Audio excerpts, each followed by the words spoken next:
It's Conference Championship Saturday in college football. Not only are conference crowns at stake, but so too are spots and seeds in the first ever 12-team college football playoff. We welcome you to a Saturday Live right here on SportsGrid.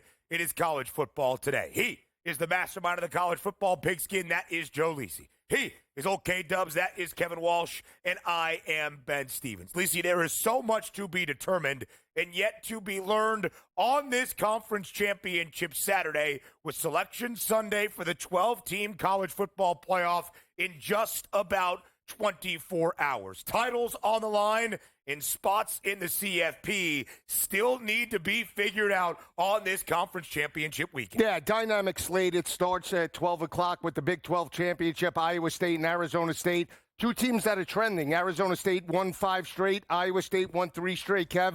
And then we go straight to the SEC championship, a rematch of Georgia and Texas. And then the big one in terms of the Big Ten. Can Penn State win a big game under James Franklin and hand Oregon their first loss of the regular season? We'll see how it plays out. Yeah, there's a lot certainly up for grabs today in regards of seeding, and there's certainly going to be some things that play out where you have outright bids in and teams that can be eliminated. But as you were hanging out with me on Game Time earlier this week, we have now, I think, a few teams, not a ton, that know they are in, which is a very different scenario than what we're used to heading into a conference championship Saturday. 10 years prior, in the 4-team format of the college football playoff, these games meant everything. Earn a conference crown in a Power 5 conference, and more than likely you were going to be in to the college football playoff. Now it's not 5, it's a Power 4, and it's a 12-team field in the CFP with a triple header of conference title games on a Friday that we will break down for you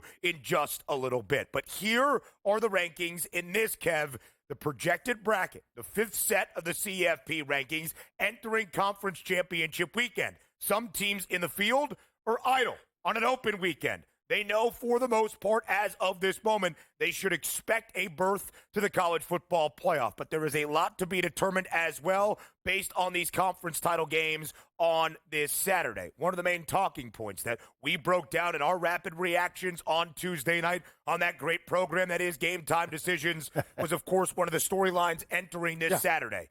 Alabama, as of right now, would be the final at-large berth to the college football playoff, the highest ranked of any of those 3-loss SEC teams. And that was what we were waiting to find out. The idea was it was Bama against Miami, maybe South Carolina, but I think we saw this committee was nowhere near the group that was going to, have the, hey, we think South Carolina can get in. They lost to Bama. The head-to-heads have mattered far too much. When you put Miami up against Alabama, Lisi, look, there's compelling cases on both sides of those football teams. I think what won the day for Alabama was the quality of victory.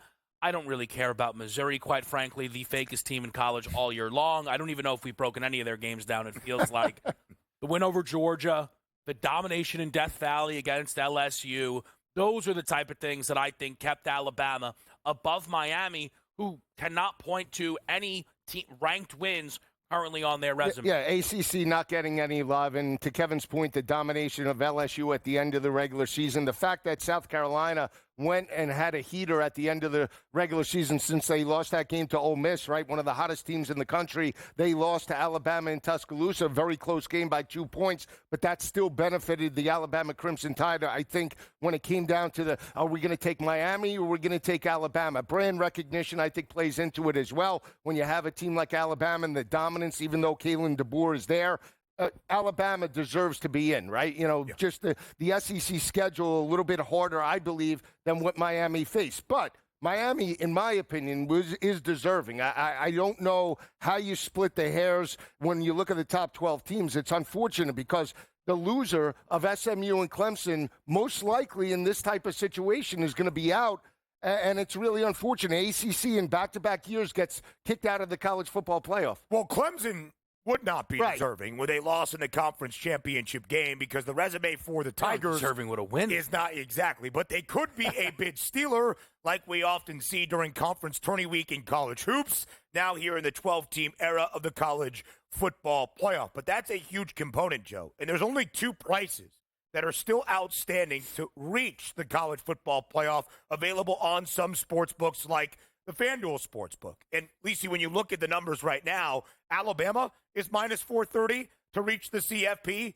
SMU can earn the automatic bid with a victory tonight in Charlotte against Clemson in the ACC title, but the Stangs are also minus 430. And we heard from committee chairman Ward Manuel, who is the athletic director at Michigan as well, that if SMU loses to Clemson tonight, knowing that their 12-game regular season data is already complete like that of Alabama, could SMU fall back behind the Crimson Tide come Selection Sunday?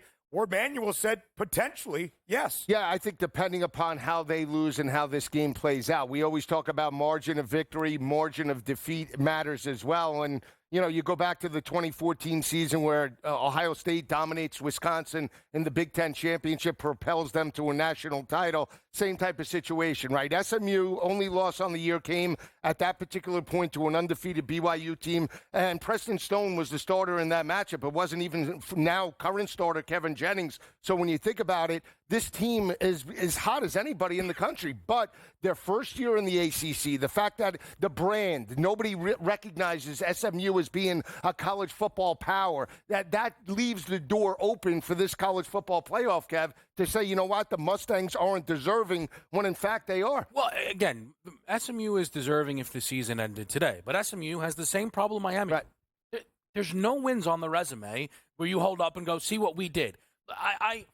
Someone has to, so fine, I'll do it. I'll defend the blue blood, right? Like, look, the college football excellence is built on the back of programs like the Crimson Tide. This was supposed to be a down year for Alabama. They're sat there at 9-3. If I preseason told you the Crimson Tide got to 9-3, is that good enough to get into a 12-team playoff? I think so. Yeah. I think what's happened somewhere along the way, because in the 4-team format, it was only the best. We said when we expand, we got to let some of these other teams. Hey, we are letting other teams get in. Boise's getting a bye in this nonsensical format that we have now. We don't have to go above and beyond to keep out a team like Alabama. Correct. We don't have to, we got to give SMU a shot here. We got to give Arizona State a shot. Like, those teams have chances.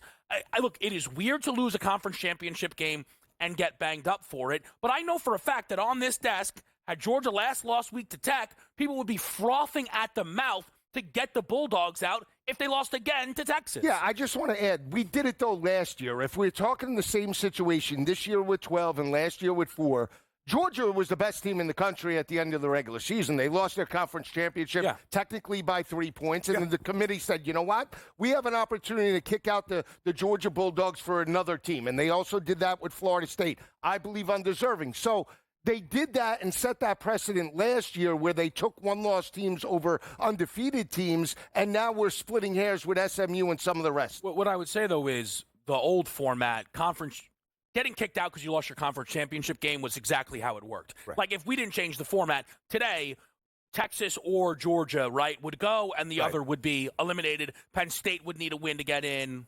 That was one of the few criteria that we knew year in, year out, regardless of who was on the committee and how it changed, that winning a power conference championship meant something, and it still does today. We'll talk about the Big 12, where they factor into the college football playoff. Arizona State and Iowa State in Arlington for a Big 12 title. One of the underrated storylines, I think, of this conference championship Saturday.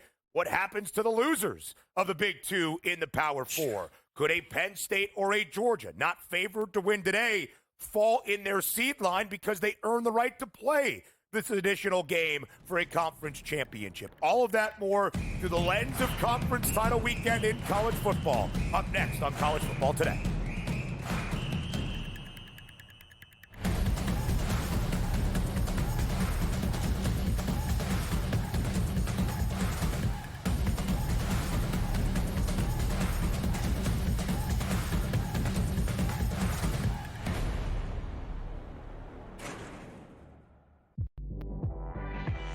If they beat South Carolina, they're going to 10-1. So if you're on this, you're TCU trained. Listen. Mark and Chavi have done the job, but I may be the spokesman for TCU women's basketball because I believe in these guys and I know what they can do. If they beat South Carolina, they're going to be 10-1 to win a national championship. Betting above the rim. Only on SportsGrid. The two guys that can do it all. Too much electricity this morning. This is a good time. We're having a lot of fun. I had to do a triple take. Ka-ching! Why? Because of parity. I didn't mean to offend. Yeah, it's not going to happen. Load management is a dirty word. Let him rip. You know what? Circumstances provide the results. What? How do you do this once? Oh, Donnie, you got such a good show there. A network that is booming. The Early Line. Only on SportsGrid. We got the NBA Cup going on. Not that anybody really cares per se about the NBA Cup. Now, I'm going to be honest with you. I actually did try to look of like, okay, like what does it mean like for the NBA Cup? Like who's playing for what here? And I lost interest and I gave up after about 30 seconds. So I was like, you know what? Whatever, dude. There's NBA games. Sports Rage tonight. Only on SportsGrid. He also said that the Bears head coaching opening would be the most coveted job after the season. They'll let that guy stay. I heard today that they were very worried about screwing up Caleb Williams, so that he likes this guy Brown so much that they may let him stay as the head coach. What a disaster that'll turn into. Pharrell Coast to Coast. Only on SportsGrid.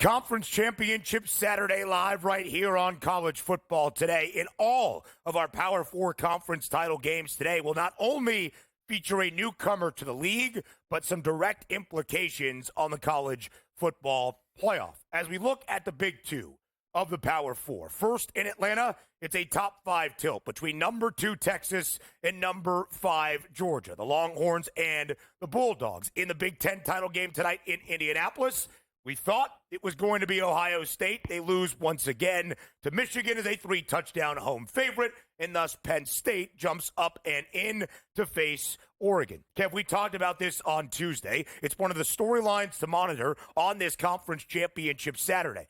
What happens to the loser in these big two conference title games of the Power 4? The underdogs are Georgia in Atlanta and Penn State in Indianapolis. In the projected bracket, because both Oregon and Texas are favored, they would earn the automatic bids and the opening round buys. But Kev, Penn State sits pretty in that top at-large spot at the moment, that desirable number 5 seed, and Georgia would host a playoff game between the hedges against Indiana. Do you believe that if the odds track, and it goes chalk today, the losers of these big conference championship games could slide in the rankings and thus the seed line? So I thought so pretty confidently. I'll explain why. I will let people know the odds makers do not believe that. There are odds up to be the 1 seed, of course, the exacta 1, 2, 3, 4. Right. They also put up Lisi 5, 6, 7, and 8 specifically. And there's not many big favorites within those numbers, except for Ohio State being minus 2,000 to be the 8th seed. If you look at the current bracket, the easiest way to get to that fact is very simply both Oregon and Texas lose. I'm not sure there's a margin that Oregon could lose by or Texas and stay in front of Ohio State. That, of course, would take the Buckeyes down. They're not going to jump Notre Dame with neither team playing this week. However, I would have thought if Penn State loses today to Oregon, Ohio State then in the next rankings would be in front of the Nittany Lions. Same amount of losses. The head-to-heads mattered all year long to this committee. That would be no issue. If Georgia loses to Texas, I would have thought this committee would have put Ohio State in front of Georgia. A third loss for the Dogs. I mean, again, people have been trying to knock the Dogs out all season long. I'm just being honest. I would have thought Ohio State would have been able to get in front of them very easily. So I now, because of the odds, Joe, cannot get a great read on what happens to the loser if it is Penn State and or Georgia relative to the seed line. Yeah, and again, this is where I think margin of defeat comes in because Georgia wins that game on the road in Austin by 15 points. If they lose by 3 in a rematch on a neutral field, I think the committee would say, you know what, we're not going to drop Georgia all that much. They get blown out and lose by 21 plus.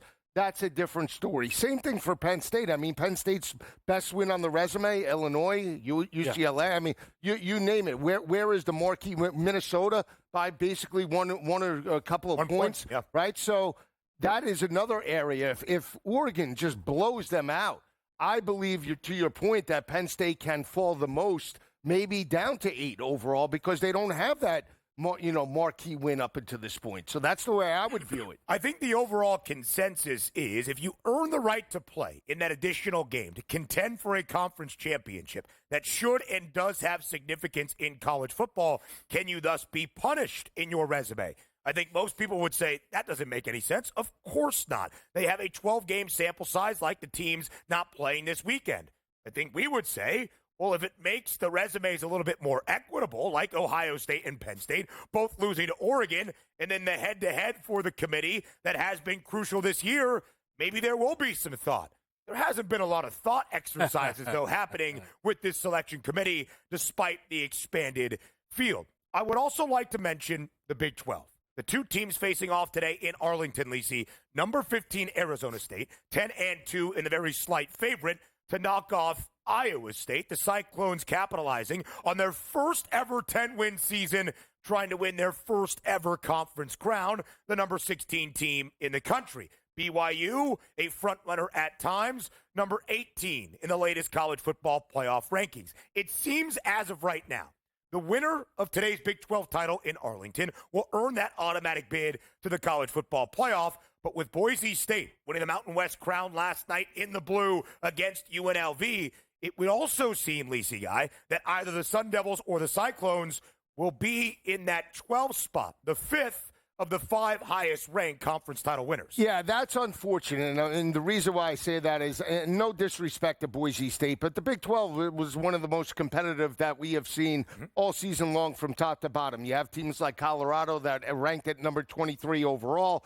They were a 2-loss football team. They went toe-to-toe. Iowa State. You look at some of the other teams. Arizona State just dominating 5 straight games by an average margin of 16.3 points per game at the end of the regular season. They knocked off BYU. I mean, it's unfortunate that they'll most likely get a 12 seed, but I think the committee wants to give love to the group of 5 as well, and this is the best way to do that by giving Boise maybe the 4th overall seed and a first-round bye in that respect. What I will say, though, and so the Big 12 today probably will look at the current format and say, got it right, gives us a chance. We deserve a chance, right? We might have we have a double-digit 2-loss conference champion either way. I think, though, and listen, yes, I wanted expansion. It doesn't mean I got what I think is the perfect format. Correct. If today we would not play in conference championship games, we go, hey, we got the playoff. What did we get? 2 ACC teams, a Mountain West team, all earning their spot, right? We got, I think it would be 4 Big Ten and then 4 from the SEC. There's nothing wrong with that. And people from the Big 12, that's not fair. That's not fair. Listen, fair or not, you know what went wrong for the Big 12?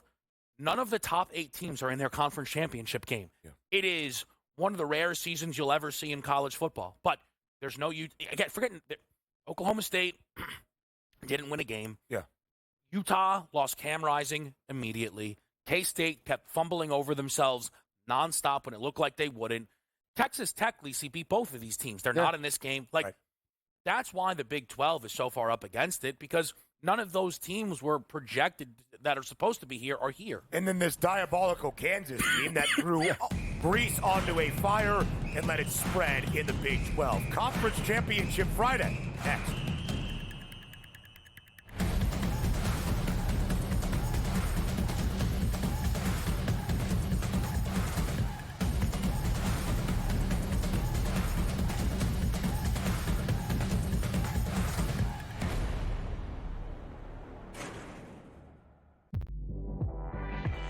If they beat South Carolina, they're going to 10-1. So if you're on this, you're TCU train. Listen.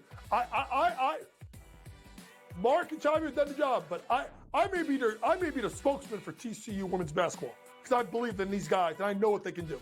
If they beat South Carolina, they're going to be 10-1 to win a national championship. Betting above the rim. Only on SportsGrid.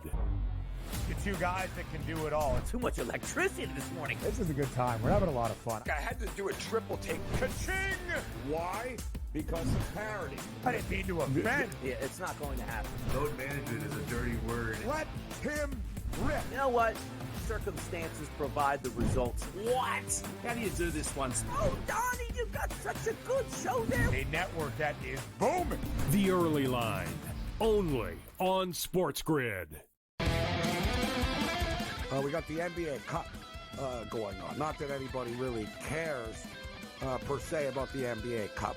Now, I got to be honest with you. I actually did try to look of like, okay, like what does it mean like for the NBA Cup? Like who's playing for what here? And I lost interest and I gave up after about 30 seconds. So I was like, you know what?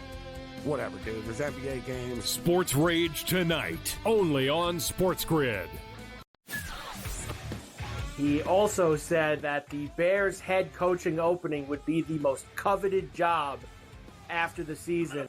They'll let that guy stay. I heard today that they were very worried about screwing up Caleb Williams, so that he likes this guy Brown so much that they may let him stay as the head coach. What a disaster that'll turn into. Pharrell Coast to Coast. Only on SportsGrid.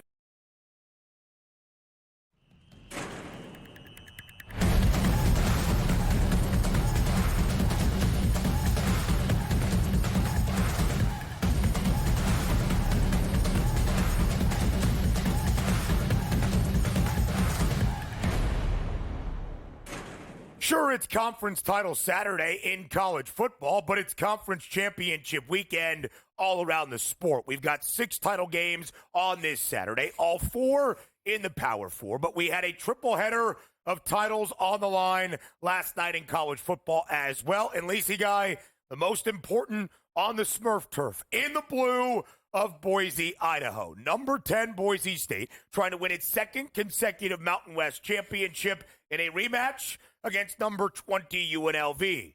And that's exactly what Spencer Danielson, Ashton Genty, and the Broncos delivered. A Mountain West crown and a spot now in the college football playoff. 21-7, the final. Boise State's defense, sensational, and Ashton Genty running for more than 200 yards last night against the UNLV team where he had his season low just over a month ago in Sin City. Boise State, Joe, courtesy of the victory in the Mountain West Championship, has earned a spot in the CFP. Yeah, running the football and playing sound defense. That's how they have done it this year. They were up 14-0. They get the big touchdown run with about 40 seconds left in the second quarter by Genty, 75 yards. Blows through his total in terms of longest prop, right? 54.5 for the longest run, 21 points in that matchup. I think he was in the room when you mentioned that earlier. No, but I mean, and then they forced turnovers. Now, I will give a little credit to UNLV. They shut down Boise State from a defensive perspective in the second half, right? It was completely conservative, one-dimensional. But again, they couldn't do anything offensively. That defensive group for Boise State, dominant. When you win the turnover battle and you win running the football, especially at home in a cold weather environment, most likely you're going to win and cover, and that's what they did last night, Kev. So a few things. The longest rush prop, 54.5. I didn't realize you were on it, though. That's insane. I didn't. I just saw you. I thought you just tweeted it. Yeah. Okay, yeah, I did end up taking the – okay, that makes sense, actually. I did take the chance on it. By the way, he had one run of over 20 yards in that game, and it happened to go for 75. Yeah. I'll take my chances on that any time. It is what it is. I can't wait to see what that number looks like the next time we see Genty. Right. Here's the thing. The next time we see Genty is a long time away. Yeah. Because Boise, who, in my opinion, is a fringe top 10 team, and in the committee's ideal world was going to be happy to get the 12th spot and like it, is now going to be getting a bye 100%. There is no way the Big 12 winner jumps Boise State, in my opinion, winning by 14 against UNLV. And then that doesn't matter, right? Right. That's because they won. If the ACC goes to SMU, it doesn't matter. So Boise being the 3rd or 4th seed, it it does, again, signify, okay, listen, we were right to expand. We don't have this right.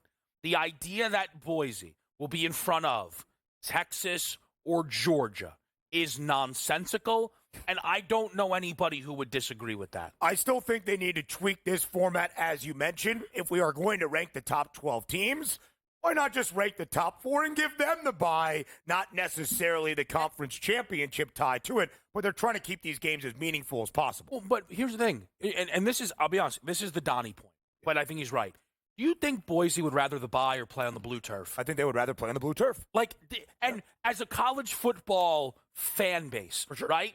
Would you rather, Lisi, watch Boise play in some neutral site game where they're going to get smoked fan base to fan base, or bring Alabama onto the blue turf? Yeah, I understand that. I mean, they have stepped up on neutral field sites before. They knocked off Oklahoma, so you can never say never in terms of this type of situation. I'm not. But everybody wants but what I'm saying is everybody wants a perfect, like it's got to be cookie cutter. We need the best teams. The best teams should be playing at home. We need that type of environment, and it's not. It's not a finished product. It's the first year in terms of a 12-team expansion. We already have people talking about 16. We haven't even gotten through 12 yet. So, well, I'm just saying, it's coming. Money drives the bus. That's what it is. Boise State covering last night as a 4.5-point home favorite to win the Mountain West crown. A 12-1 record for the Broncos this year. The only defeat by 3 on the road against the number 1 team in the country. It feels as though Boise State is going to earn that opening round bye. In some weird world, could the Big 12 title winner surpass them in the seedings?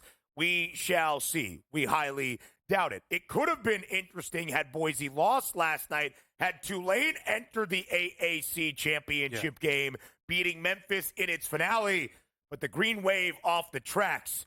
An Army, for the first time in program history, in 134 years of football in West Point, they win a conference championship, 35-14 over Tulane last night as a 5.5-point dog. Jacksonville State, a victory in the CUSA title game as well. Big Ten title game up next.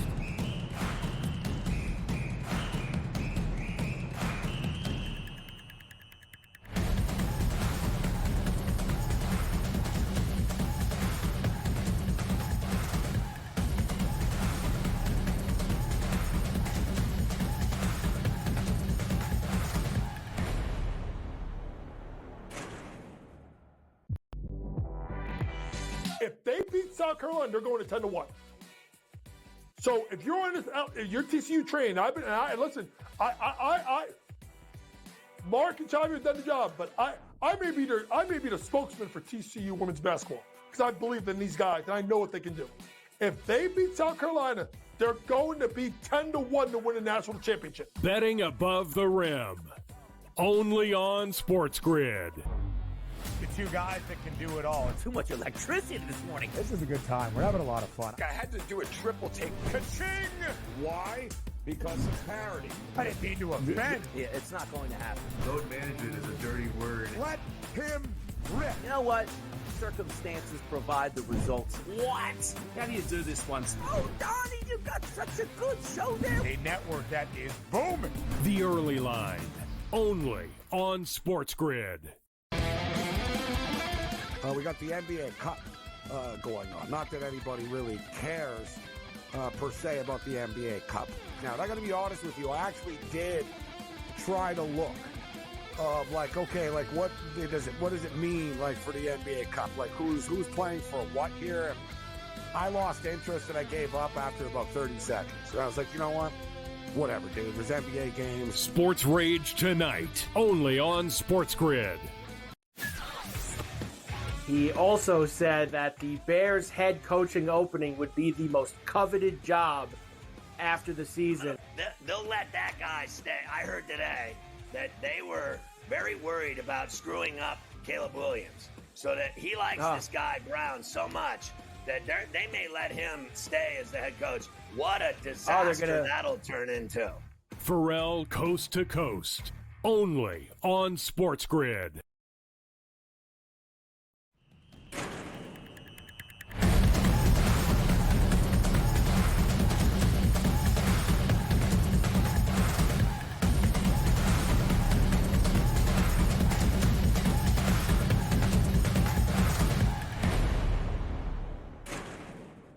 Tonight in Indianapolis, a Big Ten title is at stake with a newcomer and the number one team in the country booked as the favorite to claim a conference crown, and a Penn State team looking to step up in competition once again. We welcome you back to college football today, live right here on this Conference Championship Saturday. We begin our previews and our breakdowns of all 6 title matchups that we have on this Saturday, the opening Saturday in December. In Indianapolis, Lisi Guy, it's a matchup of 1 versus 3. It is Oregon, the only undefeated. Wins against FBS opponents have come by an average margin of victory of 19.8 points per game. Very sound and balanced offensively and defensively, guys. Rock solid, giving up 112 rushing yards to opposing offenses, only giving up 177 passing yards to quarterbacks. Kev, they have held 9 quarterbacks under 200 yards passing. That's the matchup for me. Can Drew Aller tonight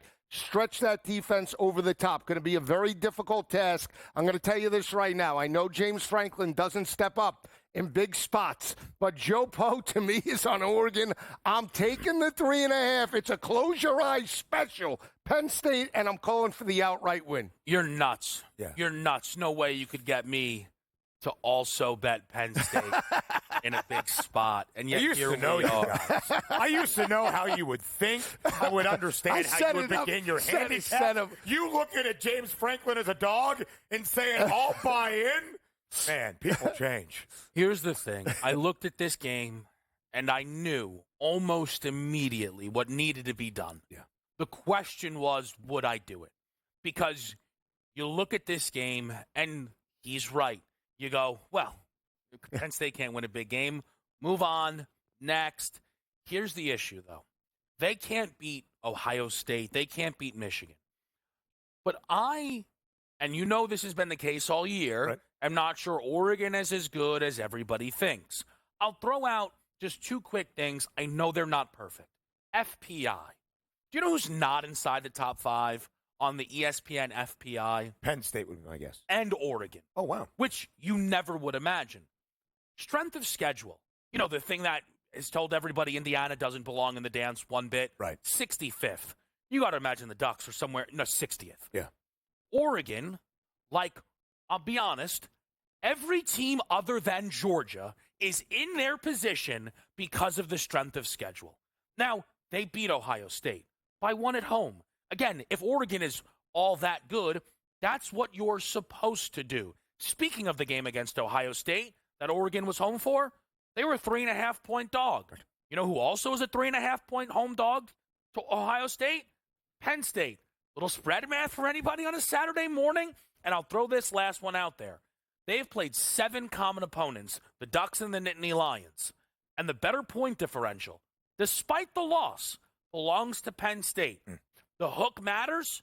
It could be a close game. I'm taking the 3.5 with Penn State. So when this line opened up on Saturday, after Ohio State faltered in the game for a 4th consecutive season, they were the anticipated team and the odds-on favorite to play Oregon in Indy on this first Saturday in December. I bet the Ducks, laying 3.5, thinking I was being a shop, and I would get the best of the number. It would be 4.5, 5 and a hook on this Saturday. It has not moved a lick. In fact, if you want some odds optimism for the Nittany Lions, despite being a dog, to take the dog, you got to lay a little bit more juice on this Saturday in Indianapolis. But, Kev, right back to you. Penn State has been an underdog 5 times since the start of 2022. All 5 times, as you might imagine, against Ohio State 3 times and Michigan twice. The Nittany Lions are 0-5 straight up with only a single cover, and that happened against Ohio State back in 2022. They lost by double digits, but did cover as a 15.5-point underdog. Why is this time different?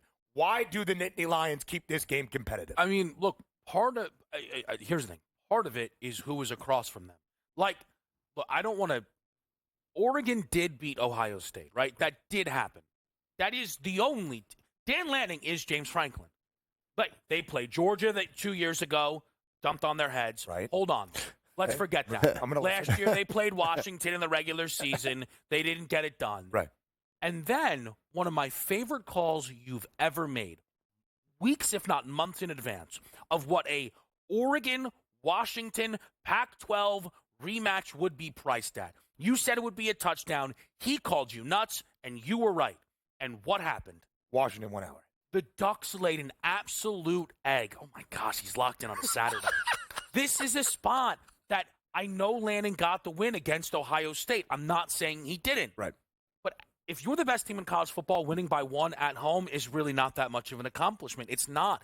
And I look at, what do I trust the most on this field? Believe it or not, it's the Penn State defense. That unit, to me, I think Gabriel's got turnover problems, and I don't believe in that Oregon defense as much as everybody else. 2 step-up spots, both in their building, 30-plus to both Ohio State and Boise State. I think Penn State, I don't even want to assign it to any players. I think Penn State can move the ball, Joe. They can move the ball. If they can run it, they're going to win this game. Now, a couple of things about the Penn State offense. I mean, they're 7-0 every time they pound the rock for over 200 yards, averaging 194 yards per game entering this matchup. They've won those 7 games in 2024 by an average margin of victory of 29.1 points per game. And to Kevin's point about the front 7, they are rock solid. One of the best in college football, holding opposing offenses to 94 rushing yards per game, less than 3 yards per rush. They've held 8 opponents under 100 yards this year. They've won those games by an average margin of 28.1 points per game. They shut down the rushing attack of Jordan James and that offensive line. They're going to be in this matchup. That's a tough ask, though. It is, because the pressure of knowing that James Franklin hasn't stepped up in this particular spot. How does the team respond? We saw them play down to the level of competition. Ball State, UCLA, Illinois, at home. They had won but didn't cover those games. They didn't cover against Minnesota as an 11.5, 12-point road favorite. So there have been struggles throughout the season. This is an opportunity to erase that and just go for broke. Penn State only has 2 wins against teams that are above 500 at the power conference level this year. Against Minnesota by a point, against an Illinois team, although the Nittany Lions were in command of that game in State College, did not cover in either. Oregon has 3 wins against teams still ranked in the top 25. Illinois helping to bolster out that resume as well. Oregon is a part of a theme on this conference championship Saturday as well. In all 4 of our power conference matchups, a newcomer to said league is playing in said conference championship game as the favorite, mind you. And one of the beautiful things, whether it dates back to Friday night or today, no spread this weekend. Greater than 5.5 points, the first time that has happened in a conference championship weekend in college football in nearly 2 decades. Kev, you mentioned Penn State's offense against an Oregon defense that, like Penn State, ranks top 10 in total and scoring defense. It's been difficult for the last 2 years to figure out who the leading rusher is. Is it Nick Singleton? Is it Katron Allen? Is it Tyler Warren? How do you approach? I don't. I try very hard to stay away from crowded backfields, and this is not even crowd. This doesn't make sense anymore. It used to. Man, look, there was a point in time, we were deep into the year, I was unbeaten on Penn State games. And then they were like, yeah, we'll take it from here on out. I'm hoping to right the ship today. I don't want to complicate it with the backfield. We move from Indianapolis to Atlanta. The SEC championship game comes your way next.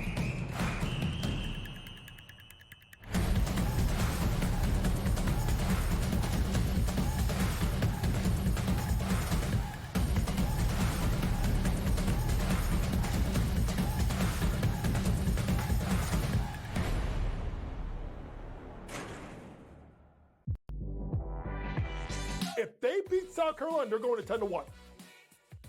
So if you're on this, your TCU train, listen. Mark and Chime have done the job, but I may be the spokesman for TCU women's basketball because I believe in these guys and I know what they can do. If they beat South Carolina, they're going to be 10-1 to win a national championship. Betting above the rim, only on SportsGrid. The 2 guys that can do it all. Too much electricity this morning. This is a good time. We're having a lot of fun. I had to do a triple take. Ka-ching! Why? Because of parity. I didn't mean to offend. Yeah, it's not going to happen. Load management is a dirty word. Let him rip. You know what? Circumstances provide the results. What? How do you do this once? Oh, Donnie, you got such a good show there. A network that is booming. The Early Line, only on SportsGrid. We got the NBA Cup going on. Not that anybody really cares per se about the NBA Cup. Now, I'm going to be honest with you. I actually did try to look of like, okay, like what does it mean like for the NBA Cup? Like who's playing for what here? And I lost interest and I gave up after about 30 seconds. And I was like, you know what? Whatever, dude. There's NBA games. Sports Rage tonight, only on SportsGrid. He also said that the Bears head coaching opening would be the most coveted job after the season. They'll let that guy stay. I heard today that they were very worried about screwing up Caleb Williams, so that he likes this guy Brown so much that they may let him stay as the head coach. What a disaster that'll turn into. Pharrell Coast to Coast, only on SportsGrid.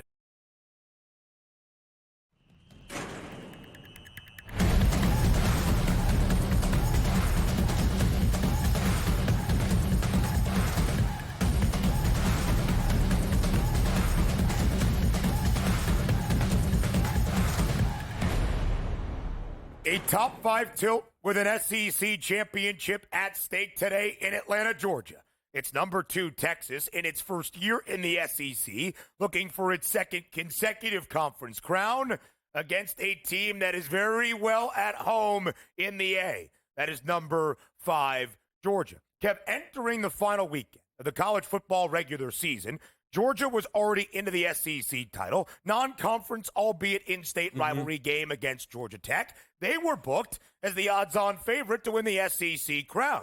Texas still had the renewal of the Lone Star Showdown, a favorite on the road, but in College Station. You never know what could happen. Georgia tested in 8 OTs by the Yellow Jackets. Texas pretty dominant on the road against A&M, winning by double digits. Line opens up for the SEC championship game.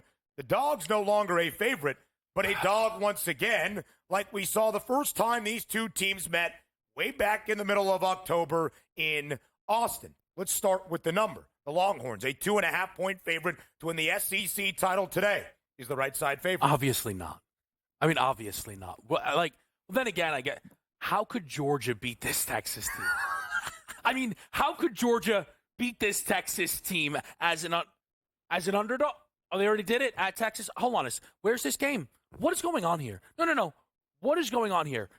Role reversal. I'm hosting. Go for the 2, NBSS, Mr. Why are you on Texas? I will be honest, there's nothing that has surprised me more. Good hosting, by the way. All season long, okay? 2.5-point spread, here we go.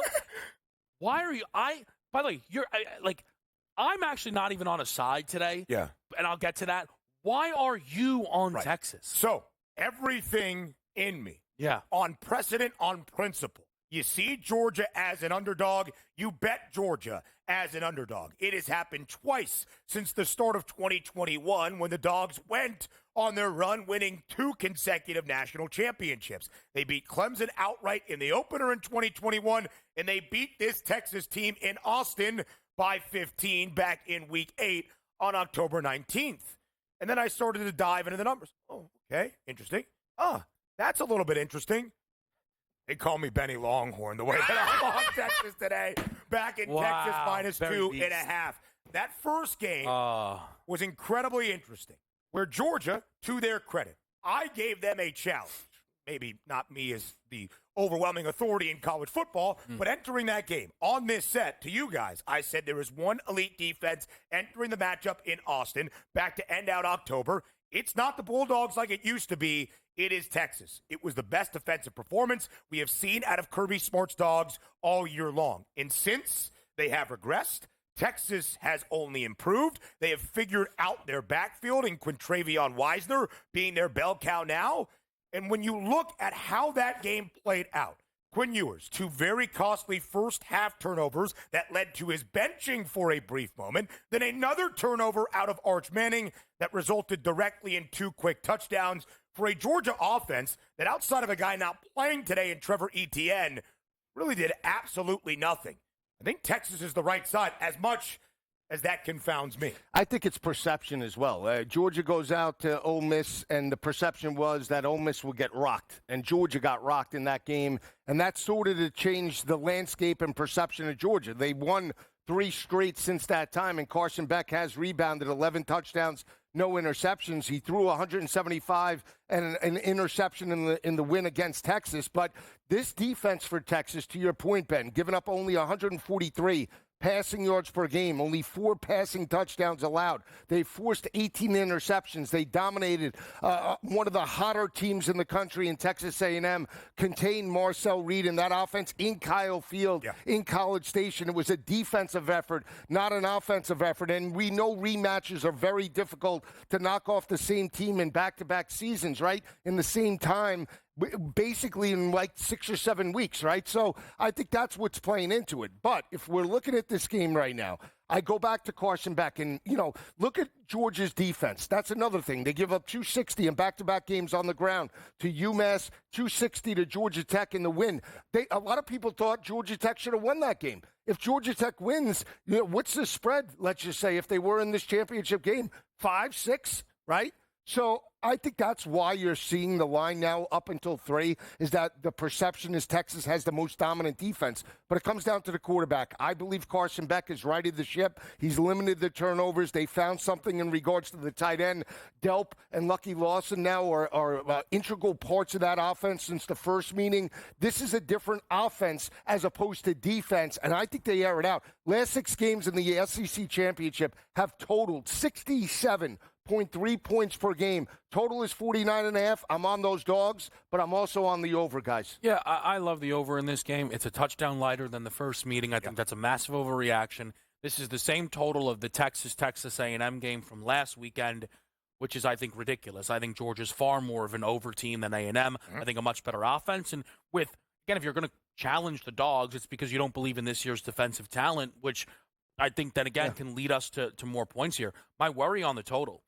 And the reason why I do find this whole game confounding is Texas now for the second week in a row is starting the wrong player. It is actually, so as somebody who bet the Texas team total last week against A&M, it is very easy for me to figure out where it went wrong. I trusted that if they were playing Quinn, he was good enough to play. And he wasn't. Quinn had multiple red zone turnovers on consecutive possessions and could not move. Arch came in and ran a touchdown in. I cannot stress this enough. And this is what, again, I understand Texas wants to win the SEC championship. I understand that. But not more than they want to win the national championship. And they should have played Arch last week. And they should be playing him here again today. Not because Arch is better than Quinn. I think that. Maybe you don't. He's healthier. And the drop-off isn't substantial enough to be playing an unhealthy Quinn Ewers in this game. Of course, I think Georgia's going to win. I still, honestly, I think they're the best team in college football, and I think I can make that case. But I love the over in this game because I just see 49.5 as way too light of a number in an SEC title game. 49 and a hook is that number. The Longhorns under in 6 of 8 SEC games in their first season in the league. We'll get to the ACC up next on College Football Today.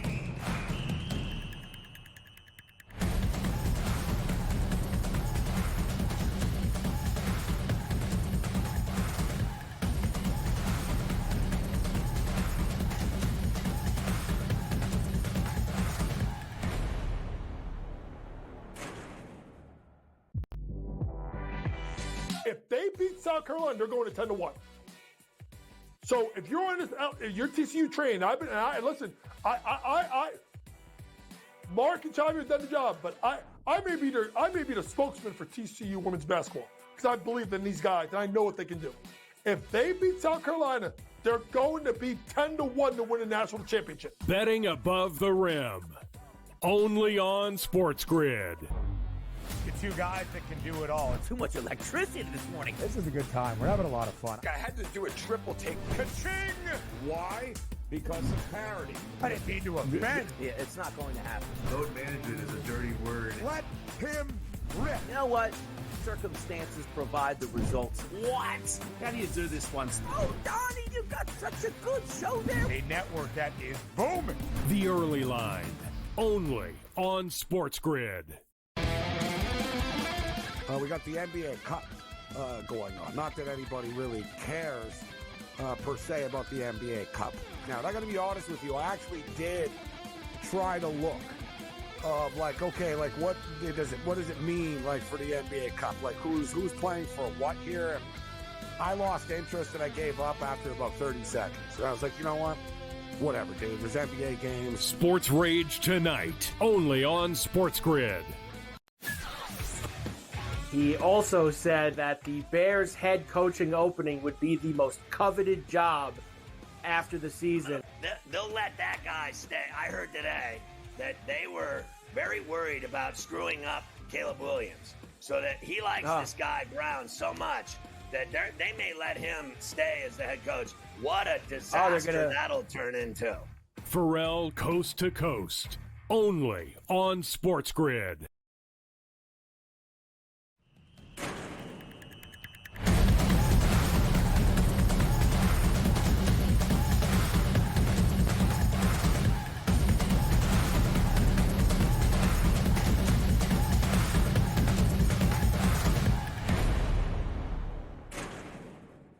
The ACC championship game tonight in Charlotte, where a newcomer in the conference is looking for its second consecutive conference title and an undefeated year in a league. From the American Athletic Conference to the Atlantic Coast Conference, SMU, booked as a favorite, have won a ton of ACC titles in the last decade. In fact, make it 7. SMU Lisi guy, first year in the ACC. From the AAC, a 2.5-point favorite tonight in Charlotte against Clemson. How do you start to break down this matchup between the Tigers and the Stang? Well, we think defense, right? Automatically, you go to Clemson and Dabo Swinney, but it's been the SMU defense that is more superior and the better unit heading into this matchup. They're holding opposing offenses less than 100 yards per game, 2.7 yards per rush, have allowed 8 teams under 100 yards rushing, so they're dominant in terms of run support, and 31% in terms of third down defense. Kevin Jennings, one of the most athletic quarterbacks in FBS, 19 touchdowns, 7 interceptions. I think they're going to be in this ballgame from start to finish. I think they're going to come into this matchup with a chip on their shoulder. They haven't been outclassed or out-game planned in any game. The one loss came to BYU, which we talked about earlier in the year, was an undefeated team, and they lost at home by 3. Here's the matchup for me. Inconsistent from Cade Klubnik in that offense. The other factor as well is that Clemson's allowing 150 rushing yards per game. Yeah. The last 2 games against the Citadel, that was a blowout. But against Lenore Sellers in South Carolina, they got beat up in the interior. Gave up 267 rushing yards per game. If SMU can run it, and they're averaging 177 on the ground, Ben, I think they win this matchup. I think it's an under, but I'm pulling for the Mustangs. This SMU, man. This whole thing's been very interesting to watch play out. But SMU, I don't know what happened along the way where we decided to tell tales. The Mustangs are not here because, what a scrappy underdog. They are here because they've played nobody. Like, I think that you, who had to hear it on Indiana all season long, should throw SMU in people's faces a little more often. Now, you probably don't because consistency. Like, you didn't have as much beef with IU, so why would you? I get it. But SMU's current strength of schedule is 75th. 10 spots worse than that of Indiana's. SMU, again, I am not saying that if the season ended today, they don't deserve to be there. They have one loss within a power conference league, and there's 12 teams that get in. I understand that, right? But of the above 500 teams that in conference play in the ACC, who did they actually go up against?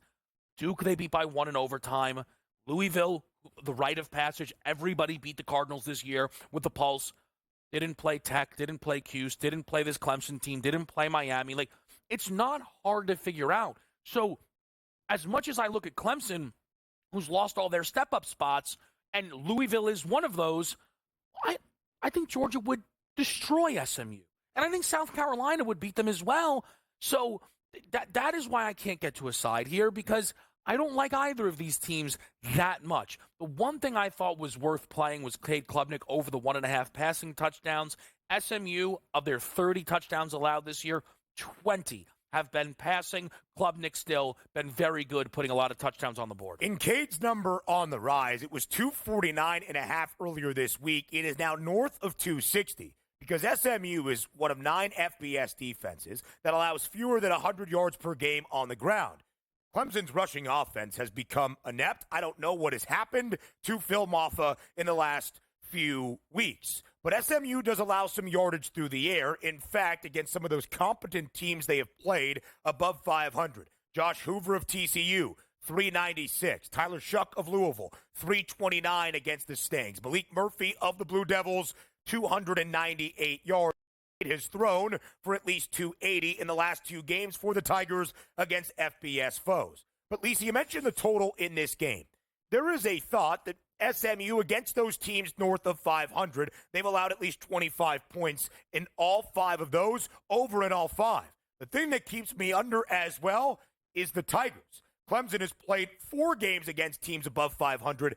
They're averaging just 15.5 points per game. And I think they play it like a playoff game. You win, you're in, right? So it's a very defensive-minded approach. I told you, I think this total looks like last week in South Carolina, 17-14, 14-10. Don't be shocked if it's a dead under, and that's why I like SMU and the under in the South matchup. Carolina, great up front as well. Clemson trying to play bid Steeler. SMU trying to punch a ticket to the college football playoff. Hour 2 next.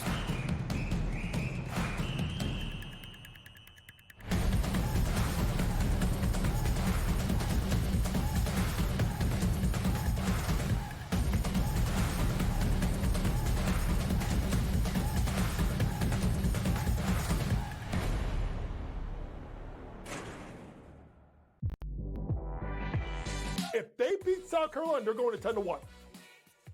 So if you're on this, if you're TCU train, listen, Mark and Chavi have done the job, but I may be the spokesman for TCU women's basketball because I believe in these guys and I know what they can do. If they beat South Carolina, they're going to be 10-1 to win a national championship. Betting above the rim, only on SportsGrid. The 2 guys that can do it all. Too much electricity this morning. This is a good time. We're having a lot of fun. I had to do a triple take. Ka-ching! Why? Because of parity. I didn't mean to offend. Yeah, it's not going to happen. Load management is a dirty word. Let him rip. You know what? Circumstances provide the results. What? How do you do this one? Oh, Donnie, you got such a good show there. A network that is booming. The Early Line, only on SportsGrid. We got the NBA Cup going on. Not that anybody really cares per se about the NBA Cup. Now, I got to be honest with you. I actually did try to look of what does it mean like for the NBA Cup? Like who's playing for what here? And I lost interest and I gave up after about 30 seconds. So I was like, you know what? Whatever, dude. There's NBA games. Sports Rage tonight, only on SportsGrid. He also said that the Bears head coaching opening would be the most coveted job after the season. They'll let that guy stay. I heard today that they were very worried about screwing up Caleb Williams, so that he likes this guy Brown so much that they may let him stay as the head coach. What a disaster that'll turn into. Pharrell Coast to Coast, only